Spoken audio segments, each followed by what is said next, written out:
up, Alex? Hey, welcome back to another episode of Boards and Bottles. This is that show where we pair exceptional beverages with amazing games. All we ask is that you kindly like, subscribe, follow us on social media, and comment, as always. We love your comments. We do. All right, so Dan, last week we started a whole new thing, right? In January, all about games and what they're going to be like this year. So, what game are we going to be bringing to the table tonight? Well, a genre of game that's been really popular with our crowd lately has been trick-taking games. We've talked about a couple of them on here. The Crew is one of our favorites. Yes. We talked about the Ghosts of Christmas. Yes. That was an excellent game. We've got another one from All Play Board Game Tables coming at you. So, it's called Mori. Or Mori. Aye. Because Mori obviously is Latin for death. Ah, yes. But if you're speaking Japanese, it means, if you say Mori, it means More. forest. Oh. More forest. So this is a wonderful little game. You can see all the flowers on it and the skull in the middle. So I think obviously with the art, they're going for kind of that blending of death and life, the dichotomy of life, right? Yeah, the artwork's awesome. I love it. But you're right in the fact that it's a trick-taking game. But what I love about it is, Dan, there are dice. There are. I love dice in a trick-taking game. I've never seen dice in a trick-taking game. So this is new. Well, that's why I kind of was... When I started reading all these trick-taking games, because All Play just released a Kickstarter that had 4 different games, like Bacon and some others, and they all are trick-taking games, right? Yep. And I'm like, how many trick-taking games could you possibly make? You know, I know of Euchre and Pinochle and all these things, and there are more and more options, especially when you add dice. Yeah, it's always cool to see a little spin on these. You know, the concept of the trick-taking game is cool, but it's just neat to see what people can add to them. So, as with most trick-taking games, there are various suits. They have different color flowers and all these skulls. It's very macabre in a way. All these cards. And you can see Tons of suits. various colors, various suits. And when you play the game, what's fun about it is whenever you lead, you start kind of the suit that everybody has to follow. And just like normal trick-taking games, you have to follow Trump if you can. But...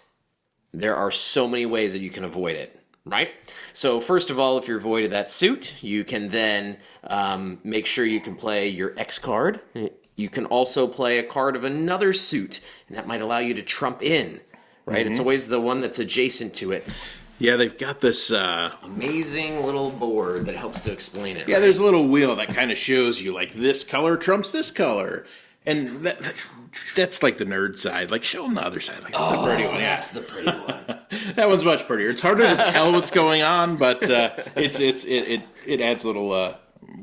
There's not a lot of theme going on in this, but it adds what little theme is going on to it. So on your turn, also, if you win a trick, you get to take a die of your choosing. And you know, at the beginning of the game, the beginning of the round, you roll the die. Place them in the middle, and you can choose one of these, and the benefit is you don't have to follow suit if you play a die instead, which can be really great, especially if you're trying to trump in on tricks, because obviously you want to get the most tricks, and there's scoring cards, so each round, you know, it tells you that if you get this many, then, you know, it scores this many points, so you're trying to go for certain colors, and you always want to be usually second place, because there are these X's. There are X's on these cards, X's on the dice, and if you have the most X's, it's bad. Bad news. It's bad. Yeah, the X's are kind of like, it's almost like a wild, where you can play into a trick, and the winner of the trick will get those X's. And like Alex said, if you end up with the most X's at the end of the game, that's bad.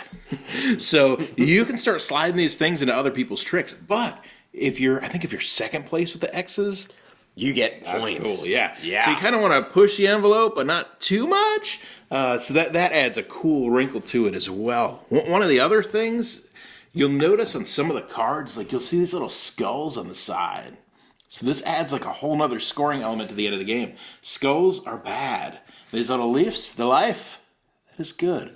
So you're kind of wanting to feed some skulls to your opponents. You're trying to keep the leaves to yourself. And if at the end you're stuck with a hand of cards, you're going to score whatever's in your hand. So sometimes it's cool to just hang on to a bunch of those leaves if you can. But you got to win tricks because you've got to win dice because you've got to slide those dice in if you're going to keep a hand at the end of the game. I love it. And we played it as one game night, and it was a lot of fun. Oh, it was. I enjoyed Blast. it. I enjoyed it. I still have yet to get to some of the other all plays. I can't wait to try them out. Yep. But this one definitely rates high on my list for trick-taking games. It's Definitely. Yeah, it's very cool. And they've got a little erasable marker score pad. You play a couple rounds of this thing, and it's great. It's a lot of fun. If you guys are into trick-taking games, this is a cool wrinkle into that trick-taking genre.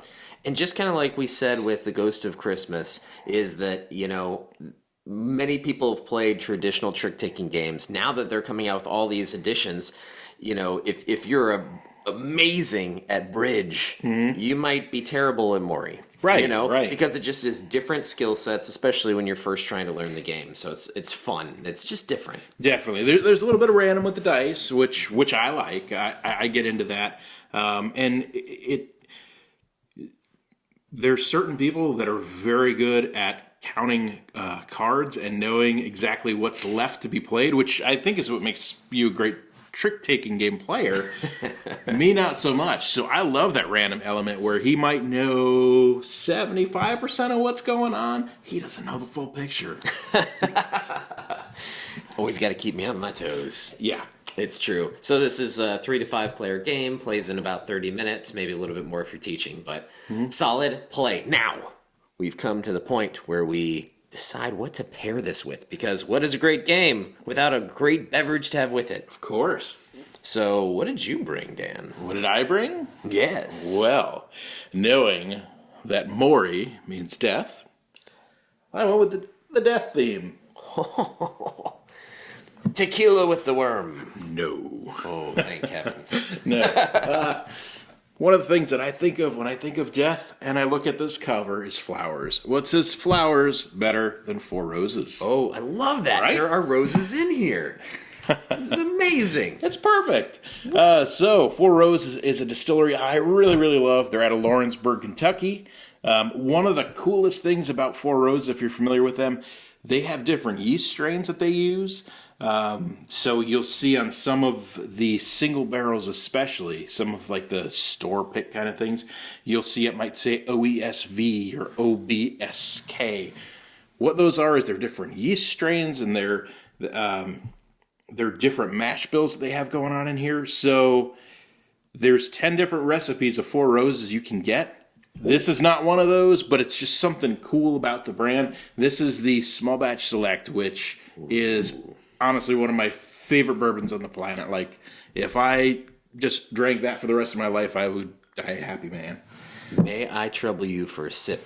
Absolutely. Yes. Can't wait. Oh.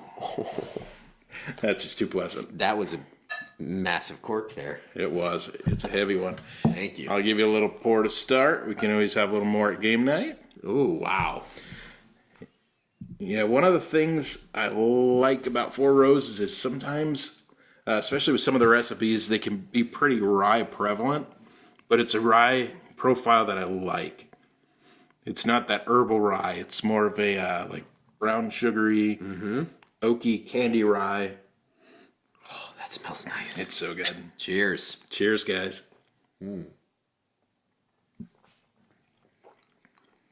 Oh, wow. Just amazing. Oh. It's so good. Yeah, unlike some of the bourbons that we bring on, this one's not hard to find. You guys will find this everywhere. It's so sweet. It's just, all the good feels. Wow. It is. And like I said, drink this for the rest of your life and you will die a happy man. That's why we're drinking it with Mori, the death game. The death game. Well, I have to tell you, I get a lot of persimmon in this. Do you? No. Okay. So it's always been a joke between Dan and I is that any whiskey tasting I go to, no matter who's hosting, what's happening, there's always a time when someone says, so what flavors do you get out of this? And always my go-to first is persimmon. Because no one knows what persimmon tastes like. This is true.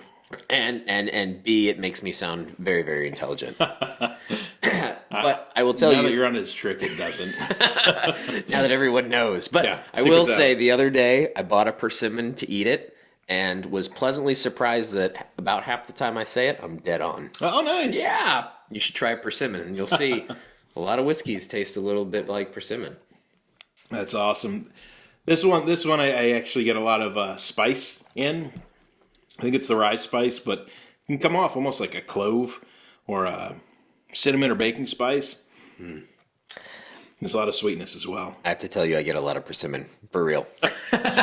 One day I will taste a persimmon. I will know what you're talking about. Right now, I have no clue.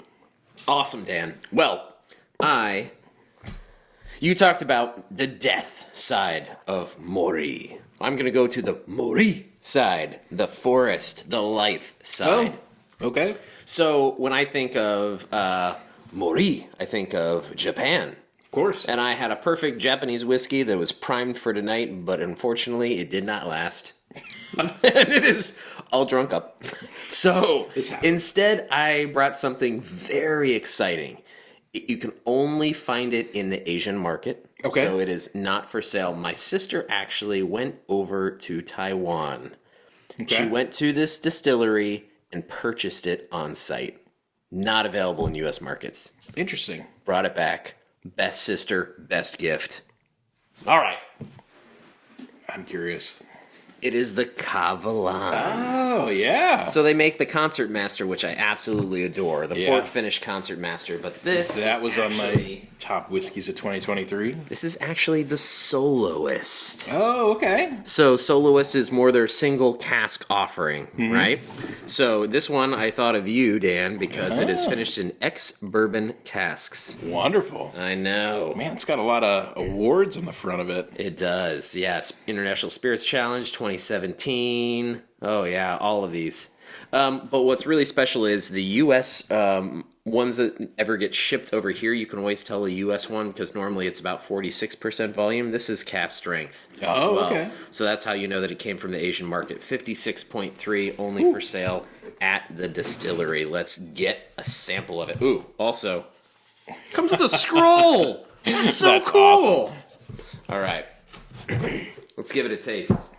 Look at this. This is like quite the presentation. I know. Inside a bag, inside of a box Yeah. with a scroll, and then here we Half the are. cost of this is like presentation alone. I know. Let's see if the whiskey holds up. Oh, we shall see.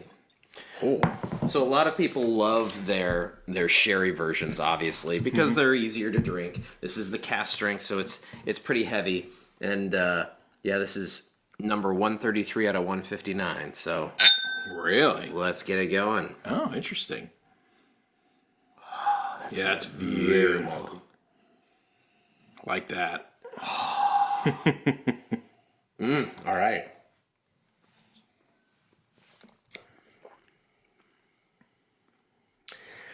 So fun things about obviously the Taiwanese climate, right?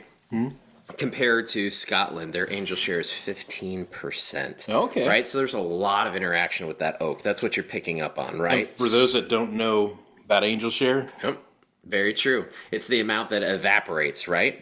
That goes out every year, and so usually it can be up to 5%, depending. Sometimes you go look at bourbons, and it's ridiculous. You get to the Mizunara oak casks, and it can be astronomical because it leaches so much. But Yep. yeah, with the climate in Taiwan, I've heard that it's 15% angel share, which is significantly high. wow, yeah, But that's crazy. That allows for a lot of that oak interaction. Yep. Which is, whoo, this is oaky. It is, but it's wonderful. You know, with bourbon's made in a new charred American oak cask. Yes. So when you're aging in a new cask, you're getting a lot of that new oak, and I think it bleeds in quicker. This is the ex bourbon, so it takes a little bit longer to get some of those oak flavors. But oh my goodness, it's wonderful. And what's interesting, Kavalan has a practice where they actually take apart the casks that they get. Okay. They scrape, they file off a little bit of the char on the inside. Okay. Then they put it all back together and they refire it, right? Rechar it, alligator char, which is like flamethrower level Oh, yeah. intensity. But I don't believe, I could be wrong, but I don't believe they do that for the soloist. I think that they keep the best casks and they use them for the soloist. And then for their other offerings, like they have X bourbon, they have an X bourbon that's not a soloist. And for that, I believe they do the recharring process. So Very cool. anyways, woo! This is wonderful. I think I was nervous when you said it was cask strength because a lot of the single malts at cask strength, they get a little grainy for me. This is, they nailed the proof on this. This is perfect. This is exactly how you want it. Wow. Yeah, it's impressive that it's cask strength because it is just so it's so appealing. It's rich. It is, and I wonder if that's the bourbon cask coming through because it's a very sweeter, oakier single malt. Yeah. Like some of them can get a little faint and delicate. That one is that one grabs you and makes you pay attention. Wow, is that good? I am to my sister, thank you so much. Yeah, great and job, to you, sis. Dan. So excited about another great game night. So This is gonna be a good one. So this is the point where we decide, is this one of those I'll drink to that, or is this down the pour it goes? What do you think about this game? So game is a lot of fun. I'm going to give it a half a glass. Okay. Yeah. All right. Yeah. Glass up. Yeah, it's it's a good one. It's not a it's not going to be like one of my favorites of all time, but anytime it's pulled out, I'll be like, oh yes, yeah, let's play that. Yeah, I agree. I think it's a good palate cleansing game, like I talk about all the time. I'm the same way. I'm a little bit glass half full on it. Sure. But it's a good one, and we'll play Definitely. it tonight. Yeah. We'll see if we play it all night, awesome or whiskey, yeah. we'll see if we throw in another game too. Yeah. All right. Sounds like a good plan. Are we thinking it makes the top 25, or are we going to go with... I think it's not going to make it. I love the soloist. agree. I'm excited to bring it out. I know it's kind of a surprise last minute throw in, but even though this whiskey's exceptional, I don't think the game rates high enough to bounce in there. Okay, awesome pairing that we've got for tonight. Not quite top 25 material. If you guys have something that you would pair with this, let us know in the comments. And game hard and drink responsibly, guys. Cheers. Cheers.